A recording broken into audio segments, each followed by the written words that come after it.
Saudara, hari ini saya diminta untuk menjelaskan atau membagikan kepada saudara sebagai satu pengingat bagi kita bahwa kasih Tuhan itu seperti apa.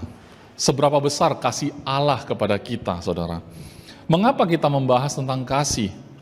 Kalau kita bicara tentang kasih Bapa, kasih Tuhan kepada kita, tentu kita teringat akan ayat yang sangat terkenal di dunia orang Kristen, yaitu Yohanes 3 ayat 16, betul enggak? Tapi pada saat saya diminta untuk menjelaskan tentang hal tersebut, saudara, oleh Pastor Paul tepatnya, maka saya teringat kembali untuk membaca mulai dari Yohanes pasal 1 sebenarnya. Kemudian pikiran saya melayang kembali, karena di Alkitab ada 4 Injil. Injil pertama kita tahu bersama, itu Matius. Dan di dalam Matius pasal 1, saudara tahu, kalau saudara adalah orang Kristen, saudara pasti tahu, Matius pasal 1 isinya adalah silsilah tentang Yesus. Bagaimana Yesus datang ke dunia. Digambarkan keturunan dari Adam turun sampai kepada Yesus. Bagaimana Yesus lahir menjadi manusia di atas muka bumi ini. Tetapi berbeda terbalik dengan Injil Yohanes, saudara. Yohanes pasal 1, mulai dari ayat 1, dia tidak menjelaskan keturunan secara jasmani. Malah yang dijelaskan bukan silsilah keturunan mulai Adam, tetapi dia justru menjelaskan tentang firman. Pada mulanya adalah firman, katanya, dan firman itu bersama-sama dengan Allah, dan firman itu adalah Allah. Artinya di dalam Injil Yohanes, silsilah Yesus bukan dibahas secara jasmani, tetapi dibahas secara rohani, secara spiritual. Bagi saya, Kitab Yohanes merupakan kitab yang benar-benar bagi saya pribadi, membandingkan antara jasmani dan rohani begitu jelas, saudara. Makanya kalau Yesus berbicara kepada Nikodemus agak sulit mengerti, karena Yesus membahas tentang kelahiran kembali, kelahiran yang sesungguhnya manusia tidak dapat melihat kerajaan Allah kalau tidak dilahirkan kembali. Nikodemus mengatakan, mana mungkin kalau orang sudah dewasa kembali ke dalam rahim tubuh ibunya.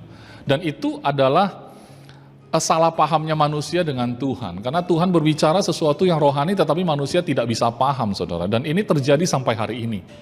Oleh sebab itu, semoga saat kita membaca kitab Yohanes, kita memiliki satu pandangan yang berbeda. Kita tahu membedakan kapan Tuhan menggunakan contoh jasmani untuk menggambarkan keadaan rohani, saudara. Seperti yang saya mau lakukan, ya. Kita sama-sama baca di Yohanes 3 ayat 16. Biasanya ayat ini dipakai kalau kita lagi merayakan Natal, ya. Yesus datang karena begitu besar kasih Allah. Tapi mari kita menggunakan hati kita yang baru pagi hari ini. Hati kita yang baru, pikiran kita yang baru, dan kita baca firman yang tidak pernah usang, betul ya, tidak pernah ketinggalan zaman, tetap update gitu loh. Kapanpun saudara baca ini tetap berlaku. Kenapa? Karena firman Tuhan kekal untuk selamanya. Amin. Oke, kita baca bersama-sama. Karena begitu besar kasih Allah akan dunia ini, sehingga ia telah mengaruniakan anaknya yang tunggal, supaya setiap orang yang percaya kepadanya tidak binasa, melainkan beroleh hidup yang kekal. Pastor Paul minta saya bahas ini kata per kata, saudara. Mari kita cerna, ya. Kalau dibilang karena, berarti kan itu penyebab, saudara. Itu motif. Itu artinya kalau tidak ada ini, tidak ada akibat. Kalau tidak ada karena ini, maka tidak ada hasil akhir. Berarti apa? Karena begitu besar. Gara-gara inilah, gara-gara kasihnya begitu besar. Kasih Allah besar, ya. Karena kasih Allah besar, kenapa kita harus membayangkan kasih Allah great, ya, besar, luar biasa? Mengapa? Karena tadi pun saya bicara sama Ken, saya bilang kan pagi-pagi, saya bilang, tahu nggak kenapa kita suka diminta untuk mengingatkan diri kita untuk melihat kepada Tuhan yang besar. Karena saat kita melihat sesuatu yang besar, maka kita punya perbandingan, saudara. Bahwa yang lain-lain jadi kecil. Jadi kalau misalkan kita lihat ya kan tablet ini, tablet Samsung ya, Ini besar atau kecil ya? Ini cukup besar kalau dibandingkan handphone. Kan begitu ya. Tapi kalau kita nggak ada gambaran ya, ini untuk telepon kan terlalu besar. Tapi ada teman saya teleponan pakai tablet, saudara.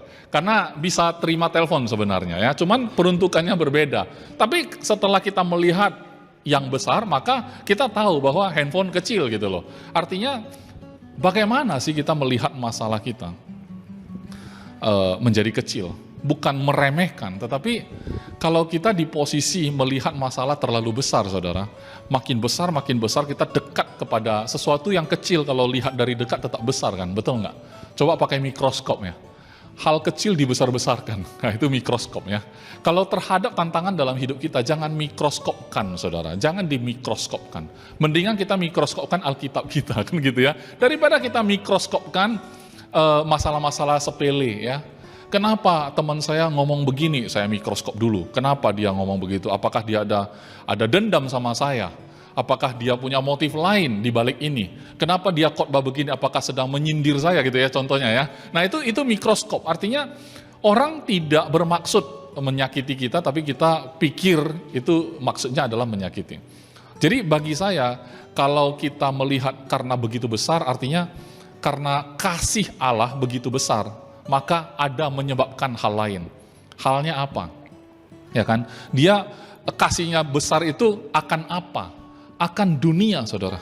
Dunia dalam bahasa Yunaninya di sini ya, saya lihat dunia, world, itu kosmos. Kosmos artinya semesta. Ya kan? Ternyata bukan hanya bumi, saudara. Bayangkan ya, saudara ya. Karena begitu besar kasih Allah akan semesta ini. Bukan hanya bumi, maka dia mengaruniakan anaknya yang tunggal. Anak yang tunggal agar semua yang percaya kepadanya tidak binasa. Apa hubungannya kita yang hidup di bumi? Di bumi, planet bumi ini kan besar atau kecil, saudara? Besar. Kalau misalnya kita masih di atas bumi ini, ya nampak bumi besar. Ya kan kita seperti tadi mikroskop kita di atas muka bumi, ya besar sekali bumi ini. Tetapi ketika kita bicara kosmos atau kita bicara alam semesta, bumi itu hanya salah satu planet, saudara. Kalau kita menjauh dari bumi, keluar, zoom out, kita lihat bumi ya jadi kecil gitu loh. Bayangkan, waktu Bapa mengaruniakan anaknya yang tunggal kepada kita, supaya kita yang percaya tidak binasa, saudara. Ternyata itu karena begitu besar kasih Allah akan semesta. Apa hubungannya semesta dengan saya terima Yesus? Berarti ada satu rencana yang sangat besar loh, saudara. Sangat besar, sangat besar. Ada hubungannya dengan planet-planet yang semua yang ada di alam semesta ini yang kita belum tahu hari ini. Tapi jangan mengecilkan kasih Tuhan. Amin. Bayangkan loh, saudara, ada hubungan keselamatanmu dengan alam semesta. Ada hubungan keselamatanmu dengan planet-planet di luar sana yang hari ini kita sama-sama belum tahu.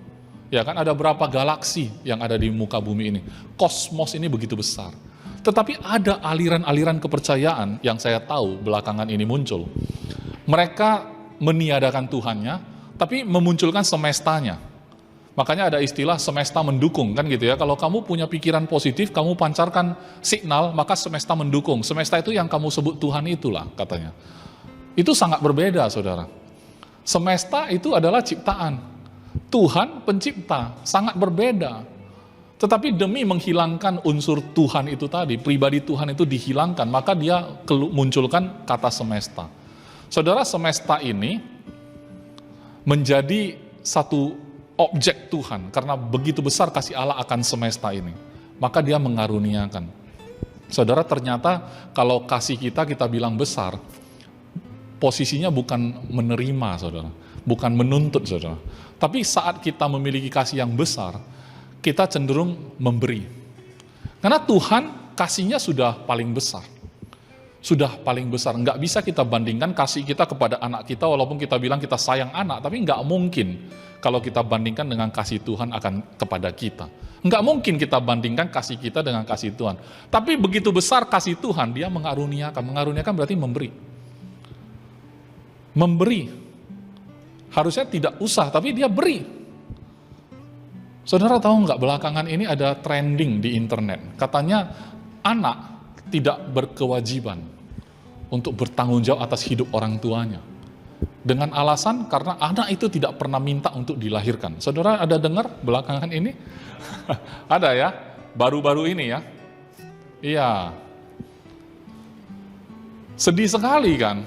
Untuk apa kita bahas seperti itu kan? Ya kan? Kenapa? Karena ada satu poin di mana dalam hidupnya itu dia tidak merasakan manfaat dari punya orang tua, mungkin ya.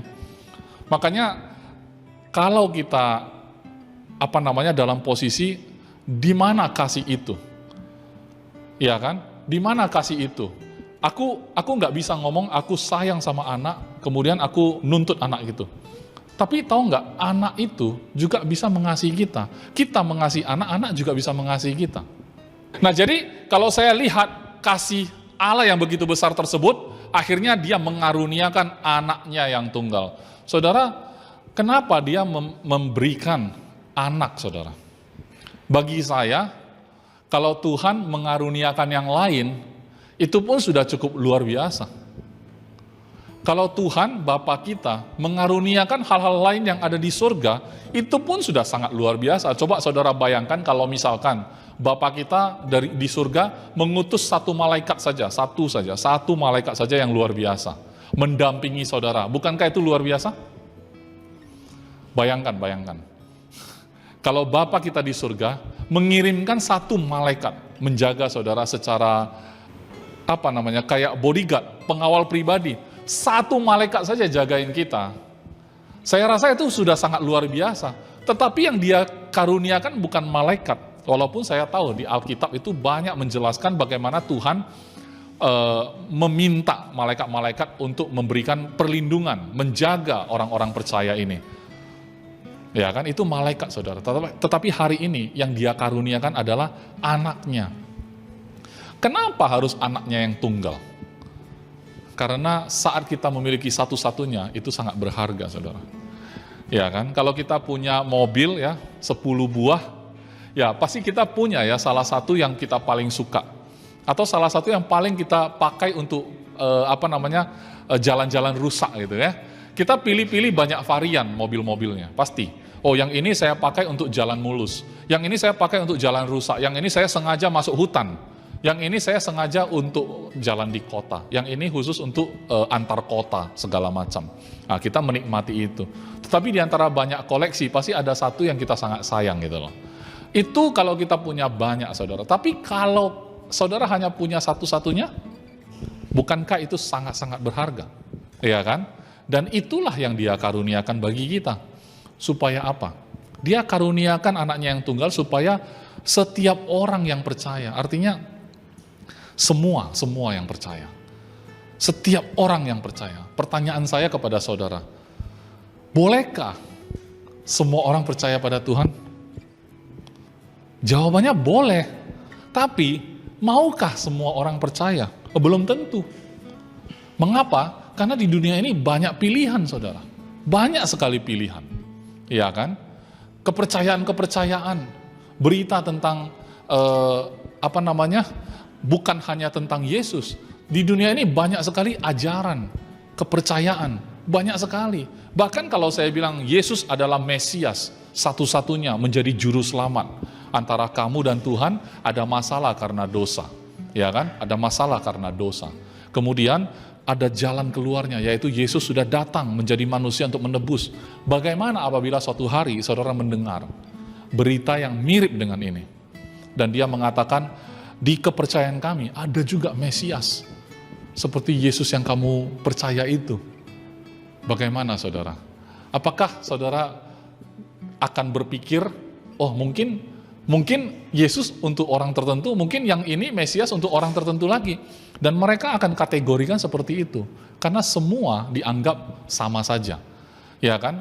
Kalau Yesus mungkin untuk bagian barat ya, di western ya kan. Nanti yang timur kita punya juga Mesiasnya gitu loh. Padahal itu sebabnya kita punya Alkitab, saudara.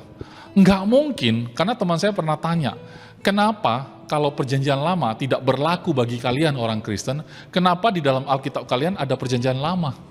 Kenapa masih ada? Kenapa kalian masih baca perjanjian lama? Padahal itu kan tidak berlaku. Apalagi kamu bilang itu untuk orang Yahudi. Orang-orang yang hidup dalam perjanjian lama, agamanya Yahudi. Nah, itu kan bukan bagian kalian, tetapi kenapa kalian orang Kristen masih juga baca perjanjian lama? Simpel sekali, saudara. Kalau tanpa ada perjanjian lama, tanpa ada orang yang bersaksi akan Yesus yang akan datang, dalam hal ini Yohanes ya. Yohanes Pembaptis itu datang mendahului Yesus, bukan tujuannya lebih besar dari Yesus, tapi dia menjadi saksi bahwa yang akan datang kemudian darinya itu adalah Mesias. Dia memberikan kesaksian. Begitu juga dengan perjanjian lama, memberikan kesaksian. Artinya, sebelum Yesus benar-benar datang, sudah diberitahu terlebih dahulu. Jadi nggak mungkin kita bisa terima semua orang yang mengklaim dirinya Mesias. Tidak mungkin. Tidak mungkin, karena suatu hari mungkin akan muncul banyak ajaran-ajaran seperti itu. Dan saya yakin sekarang pun sudah ada. Pasti ada orang yang mengklaim bahwa, oh saya juga punya loh Mesias. Saya juga punya berita baik ini gitu loh. Seperti yang kalian percayai dalam Yesus itu. Ada Yesus tandingan gitu. Nggak bisa, saudara. Karena Yesus adalah anaknya yang tunggal. Dan Yesus ini sudah diberitakan sejak 2000 tahun yang lalu pada saat dia sudah lahir di atas muka bumi. Dan pada saat dia lahir, orang tidak mengenal dia. Oleh sebab itu harus ada saksi-saksi yang menyatakan inilah anak Allah. Ada orang mengatakan, kapan Yesus mengatakan dia sendiri adalah Allah menjadi manusia? Kalau ada, maka saya percaya. Saudara, saya mau kasih tahu saudara, kalau saudara pernah berpikir, kalau di dalam Alkitab Yesus pernah mengatakan, Yesus berkata, akulah Tuhan, sembahlah aku. Kalau saudara menuntut adanya ayat itu, baru saudara percaya Yesus. Saya mau kasih tahu saudara, kalau betul Yesus yang mengatakan begitu, justru saudara nggak boleh percaya dia. Betul nggak? Akulah Tuhan. Nggak boleh. Kenapa? Karena kamu yang menyatakan diri, bukan orang yang mengenalimu sebagai Tuhan. Bukan orang yang mengenali, bukan. Berarti kamu mengakui dirimu, orang lain tidak. Justru kalau orangnya yang bersangkutan yang mengakui, maka itu nggak sah. Ya kan? Coba kalau seorang presiden tidak diakui, tapi dia nyatakan diri, saya adalah presiden. Ya udah, di dalam rumah dia saja dia presiden. Betul nggak? Tapi dia nggak bisa menjadi presiden atas semua orang yang tidak mengakuinya gitu loh. Jadi kalau orang mengenali bahwa Yesus ternyata adalah Tuhan yang dijanjikan, yang akan datang menjadi Mesias, dia tahu dari mana? Tahunya dari kitab para nabi, saudara. Nggak bisa meleset dari itu. Oleh sebab itu saya bersyukur adanya Alkitab untuk kita. Oleh sebab itu Alkitab adalah satu hal yang tidak bisa ditawar. Kalau saudara mau mencoba memberikan ajaran-ajaran ya kan di luar Alkitab, maka itu menjadi tidak sah. Sekalipun saudara punya imajinasi, oh mungkin Yesus begini, oh mungkin Yesus begini, mungkin Tuhan bermaksud begitu, tapi kalau nggak ada di Alkitab nggak bisa. Tapi saya bisa berimajinasi saudara, kayak tadi saya bilang, karena begitu besar kasih Allah akan kosmos ini, akan dunia ini. Oh, saya langsung berimajinasi. Oh, kosmos bukan hanya tentang bumi. Oh, kosmos termasuk galaksi-galaksi. Oh, kosmos saya langsung bayangkan kayak film Avengers. Saya langsung bayangkan kayak film-film superhero yang bisa terbang sana-sini ke planet-planet, saudara ya. Saya membayangkan di luar bumi ini masih banyak begitu besar planet-planet. Dan untuk itu, karena Tuhan sayang mengasihi itu semua semesta ini, dia mau selamatkan kita. Berarti ada satu tujuan yang lebih besar lagi. Ayat 17, sebab Allah mengutus anaknya ke dalam dunia bukan untuk menghakimi dunia, melainkan untuk menyelamatkannya oleh dia. Jadi pada saat Yesus hadir di atas muka bumi, dia kalau mau jadi hakim bisa loh saudara. Orang juga berkali-kali, berulang kali meminta dia menghakimi. Betul enggak? Mulai dari dibawa perempuan yang berzina, kemudian ada yang bertengkar sama saudaranya, sejak kapan kamu angkat aku jadi hakim atas kasus kalian gitu kan. Nah, jadi ini menunjukkan kepada kita bahwa sebenarnya orang menuntut dia untuk menghakimi. Dan kalau Yesus menghakimi pada saat dia menjadi manusia pada saat itu, maka itu tidak sah. Oleh sebab itu, apa tujuan Yesus hadir di muka bumi 2000 tahun yang lalu? Tujuannya adalah menyelamatkan. Amin. Menyelamatkannya oleh dia. Karena di ayat sebelumnya katanya, supaya setiap orang yang percaya kepadanya tidak binasa, melainkan beroleh hidup yang kekal. Hidup yang kekal itu apa? Silakan saudara cari lagi di Alkitab, ya kan? Hidup yang kekal itu apa, ya? Oke, kemudian ayat 18. Barang siapa percaya kepadanya, ia tidak akan dihukum. Saudara, lucu ya. Percaya ini bisa believe dalam arti ya sudah, kamu bilang apa, saya terima. Bisa seperti itu, tapi juga bisa menaruh iman. Bahkan sesuatu yang saya belum dengar sebelumnya.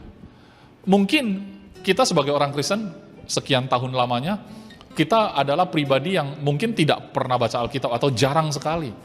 Ya kan? Saya bilang kepada anak saya lagi kan, saya sering komunikasi akhir-akhir ini tentang firman Tuhan dengan anak laki-laki saya.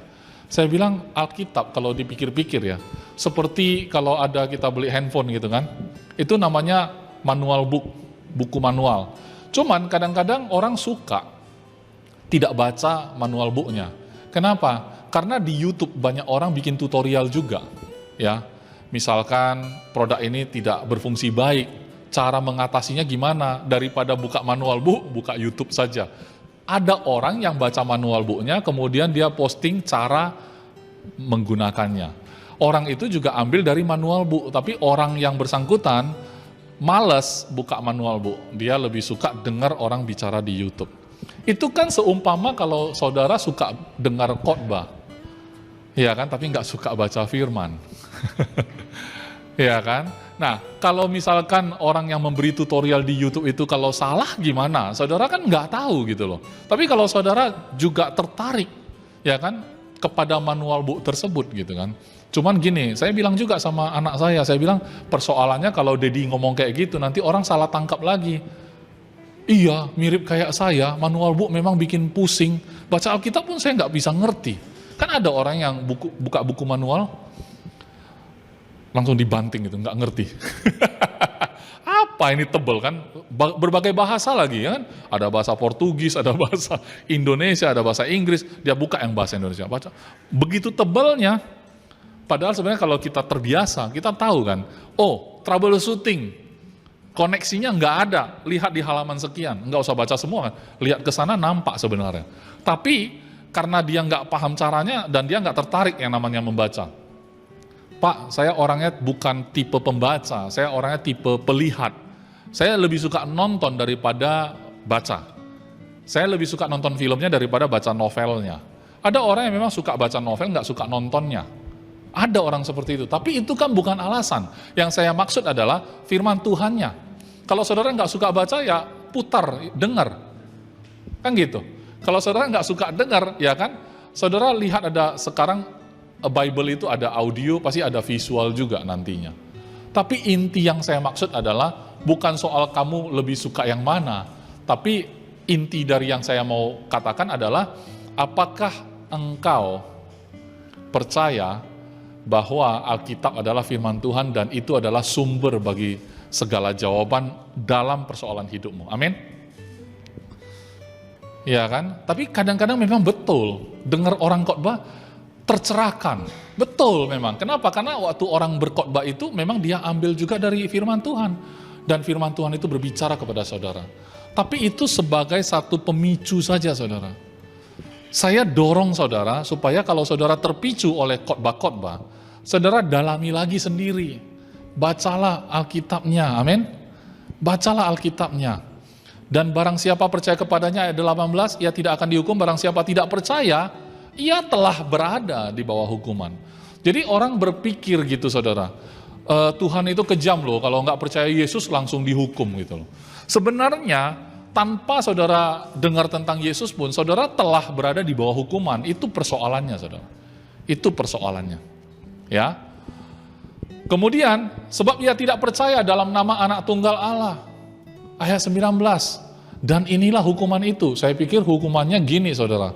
Kalau orang tidak percaya Yesus, ya nanti hukumannya masuk neraka. Saya tahu ada neraka. Ada hukuman kekal, saya tahu. Tapi di sini dia bilang, hukuman itu apa? Katanya 2. Terang telah datang ke dalam dunia. Nah, waktu itu ya saudara ya, waktu Yesus memperkenalkan dirinya. Waktu Yesus memperkenalkan dirinya bahwa kalau tidak percaya, maka dia telah berada di bawah hukuman. Kan gitu ya. Nah, hukumannya apa? Waktu itu Yesus mengatakan, inilah hukuman itu, titik 2. Terang telah datang ke dalam dunia, tetapi manusia lebih menyukai kegelapan. Rupanya itu hukuman, saudara. Terang sudah datang, ya kan? Tapi manusia lebih menyukai kegelapan, sebab perbuatan-perbuatan mereka jahat. Itu hukuman, saudara. Jadi kalau saudara suka gelap, tiba-tiba dikasih cahaya, silaunya minta ampun. Bagi saudara itu udah hukuman, saudara. Ya kan? Nampak belangnya gitu ya. Nampak kotornya dia, najisnya dia, itu sudah terhukum, saudara. Sudah terhukum. Oleh sebab itu memang cenderung di dunia ini orang lebih menikmati ketika saya berdosa, saya akan cari pendosa-pendosa lain yang mirip-mirip dan kita anggap kita ini normal. Ya kan? Saudara pernah nonton film zombie? Itu zombie awalnya dari satu itu. Begitu satu gigit semua jadi zombie, nanti yang sisa malah jadi sedikit, minoritas yang sisa. Jadi yang masih normal manusia tinggal sedikit, saudara. Lama-lama kita nonton film zombie, apalagi yang berseri-seri, season-season. Saya kemarin baru nonton soalnya, yang Korea. Lama-lama jumlah zombie banyak sekali. Yang genetik asli manusia yang belum kena virus, tinggal sedikit. Lama-lama kita anggap zombie itu normal. Karena jumlahnya banyak. Jumlahnya banyak. Tapi saudara tahu nggak, zombie-zombie itu tersiksa sekali. Yang dia kejar adalah makhluk yang masih hidup, maksudnya manusia yang masih normal. Kalau sudah sama-sama zombie, nggak saling makan lagi dia. Kenapa? Karena bukan makanan lagi. Sudah satu jenis. Untuk rebutan nampak manusia yang normal sebagai makanan, mereka rebutan ke sana, mereka tumpang tindih, mereka jatuh dari lantai berapa, jatuh semua hanya ngejar-ngejar manusia yang masih normal tersebut, saudara. Bagi saya itu sudah hukuman. Bayangkan kita jadi zombie itu sebuah hukuman, saudara. Jadi kalau saudara lihat hukuman itu waktu Yesus datang ya, saudara ya. Yesus mengatakan kalau tidak percaya pada dirinya yang diutus ya dalam nama Anak Tunggal Allah, ya kan? Inilah hukuman itu. Terang telah datang ke dalam dunia, tetapi manusia lebih menyukai kegelapan daripada terang. Sebab perbuatan-perbuatan mereka jahat.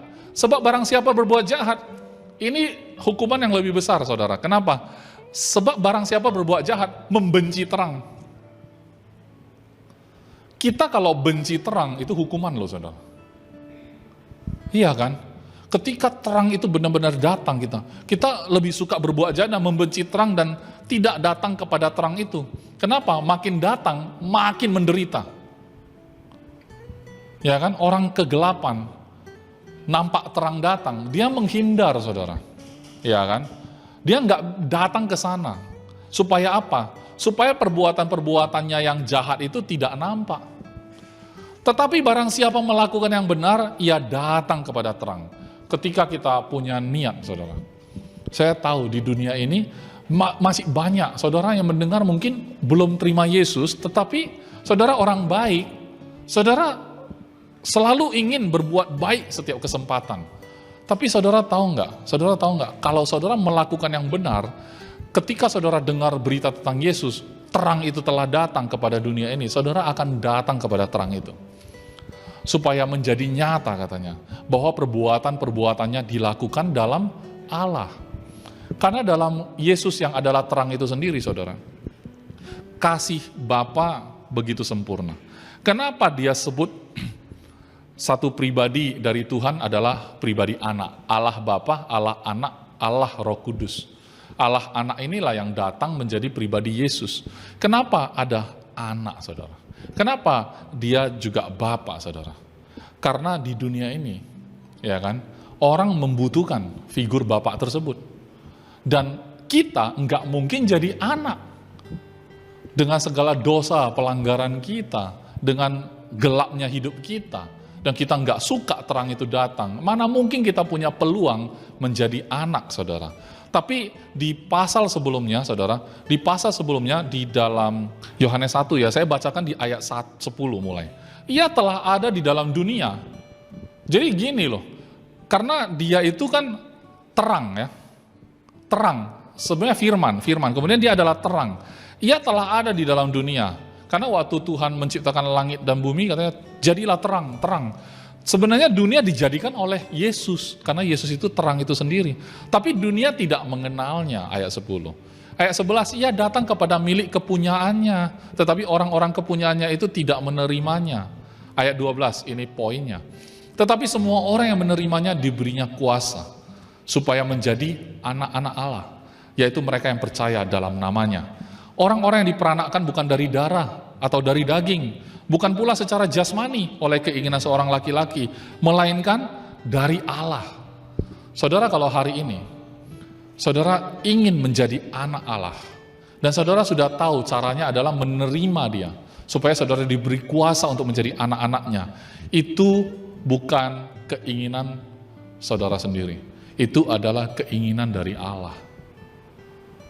Bayangkan ya, kalau saya menempatkan posisi saya sebagai orang berdosa, saya ini sebenarnya jangankan setelah terima Yesus, sebelum terima Yesus, sampai saya sudah terima Yesus, saya masih banyak kesalahan.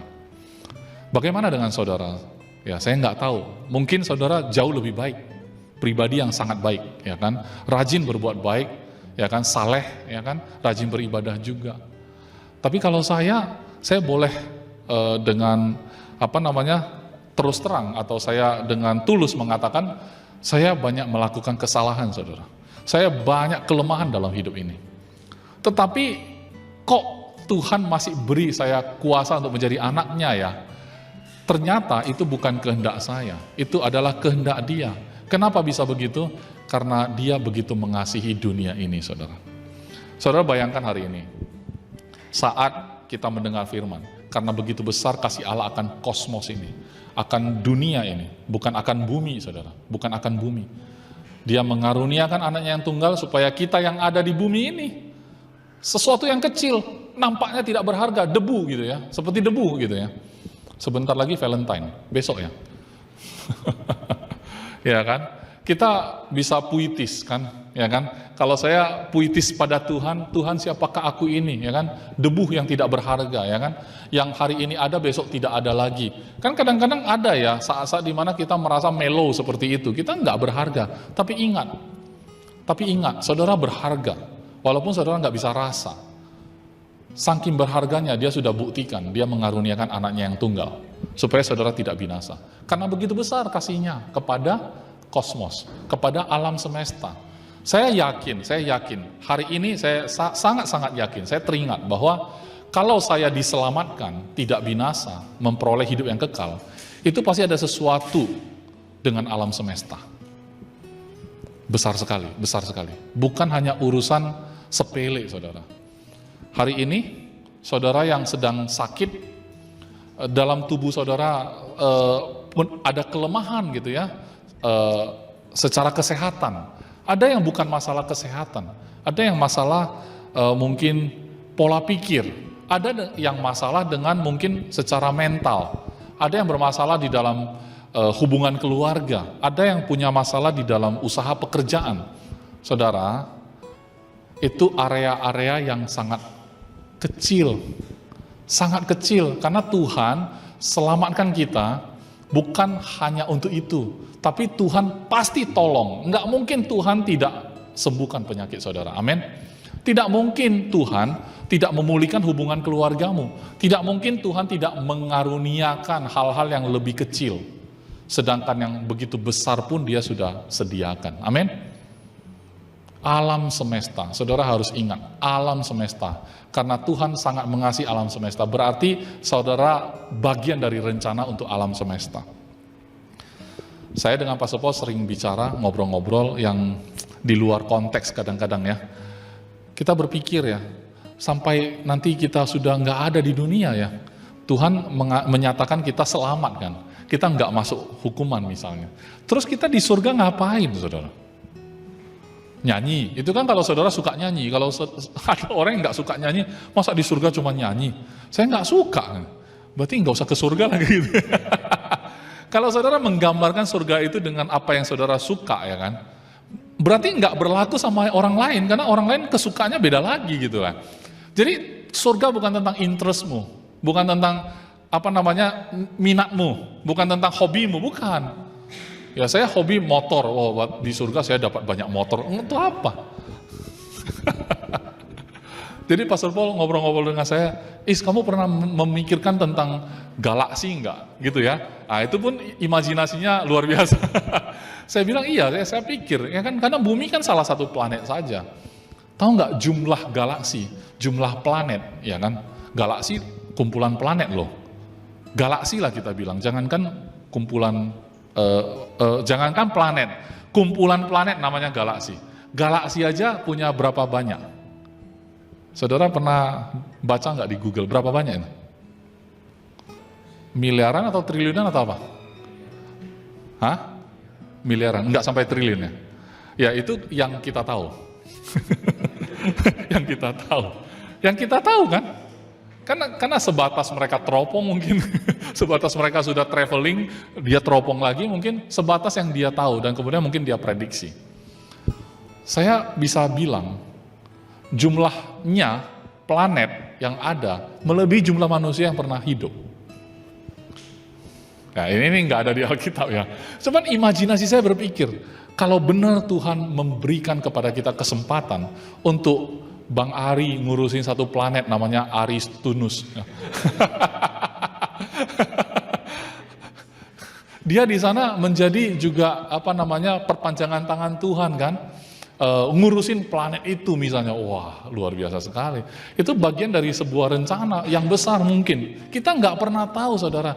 Jadi sekarang bagian kita apa? Bagian kita masih hidup di bumi. Ini penting. Jadi kenapa berulang kali kita diingatkan, seperti Tuhan berfirman, maka saudara harus praktekin seperti itu. Karena ini ajang latihan saudara. Kalau saya percayanya nggak usah ikut saya. Kalau saya percaya ini selama kita masih ada di muka bumi ini, kita latihan. Kita latihan. Coba kita bilang, hari ini adalah hari yang baik. Tuhan menyediakan hari ini untuk aku nikmati. Oke, lihat di cermin, aku diberkati misalnya. Kan gitu kan. Kalau misalkan saudara praktekin firman segala macam, bagi saya itu semua semacam latihan. Karena badan kita jasmani, suatu hari pasti mati. Setelah itu kekal.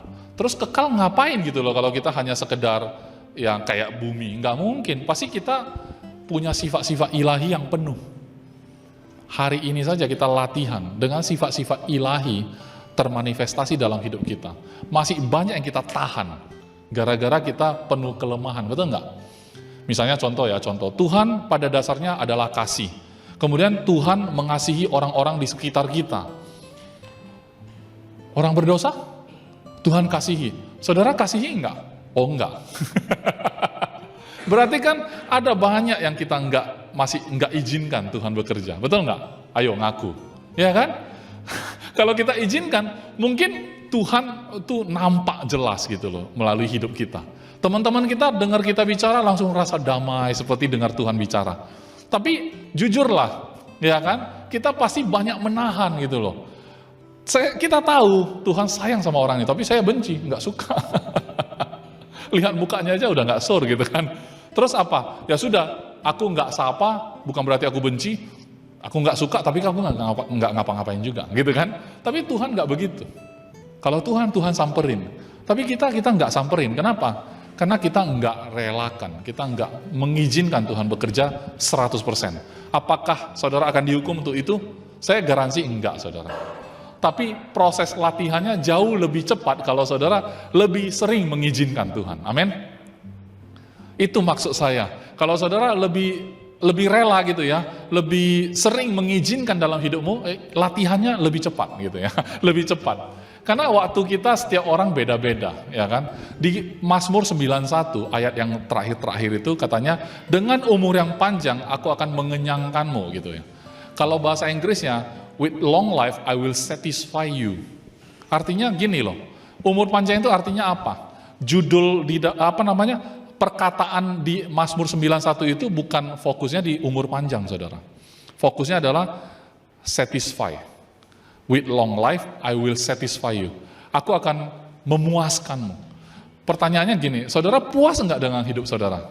Kalau belum, tambah umurnya. Sampai lu puas gitu. Oke, artinya apa? Kalau saudara sudah puas, makanya ya papanya L itu dia ngomong dia udah puas. Papanya L telepon saya, dia bilang, udah nggak ada yang aku inginkan, Is. Makan apa lagi? Nggak ada lagi yang aku inginkan. Apa yang aku harus ngomong, aku sudah ngomong gitu. Udah puas dia. Bagi saya dia umur panjang. Untuk apa kita bisa hidup 200 tahun?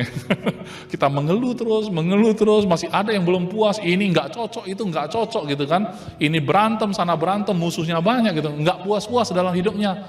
Saya rasa 200 tahun pun umur pendek. Itu pendek. Berarti di dalam Kristus, ya kan, di dalam Kristus, kalau saudara merasa puas dalam Kristus, maka berapapun umur yang Tuhan kasih kepada kita dan kita mau berakhir di sana, itu umur panjang, amin.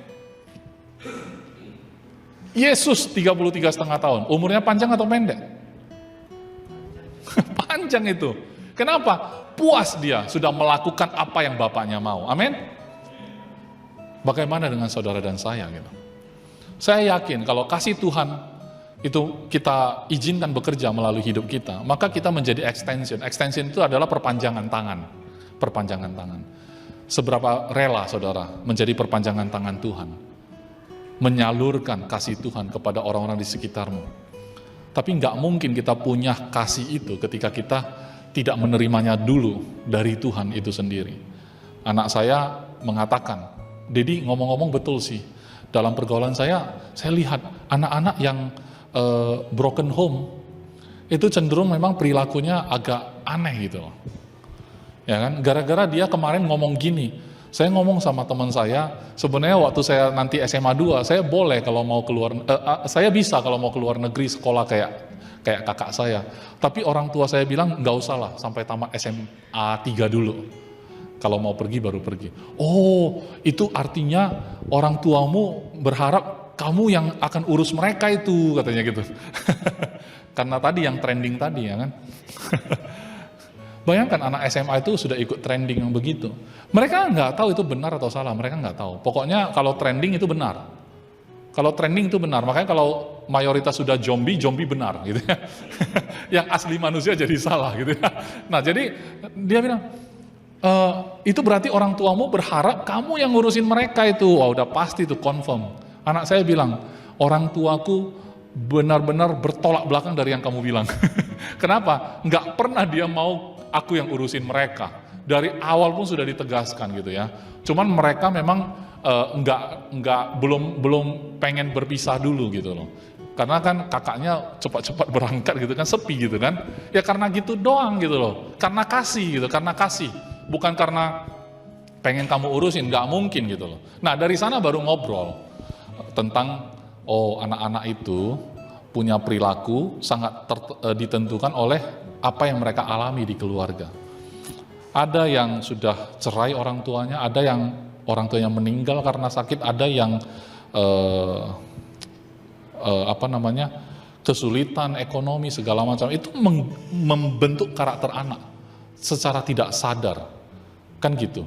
Nah, orang-orang yang sudah terbentuk oleh latar belakang seperti itu, kita ngelihat kok beda banget gitu ya, kok beda banget. Tapi kalau kita punya mata, hati, memahami apa yang mereka lewati di perjalanan hidup mereka, kita bisa terima mereka. Seperti Yesus bisa terima orang berdosa. Yesus bisa makan bersama dengan orang berdosa, karena Yesus tahu apa yang mereka sudah lewati. Sama halnya ketika Yesus tahu orang Farisi itu munafik. Karena mata Yesus bisa ngelihat semua. Ya, orang berdosa apa adanya dia berdosa, Yesus bisa terima. Tapi orang-orang Farisi, walaupun mereka punya pengetahuan, tapi Yesus tahu motif mereka. Yesus tahu hidup mereka nggak benar, tapi mau jadi hakim. Jadi memang beda di sana. Oleh sebab itu saudara, peran gereja adalah memastikan mereka bisa merasakan kasih Bapa. Amin. Kasih Bapa.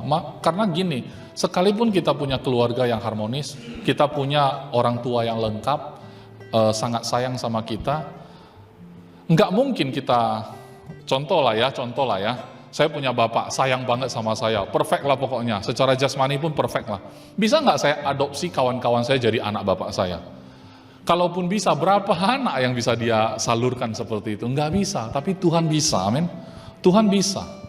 Jadi saya bilang, itu peran gereja, Ken. Ken bilang, kalau begitu harus diajarkan di gereja. Dan orang yang diajar, harus mau diajar.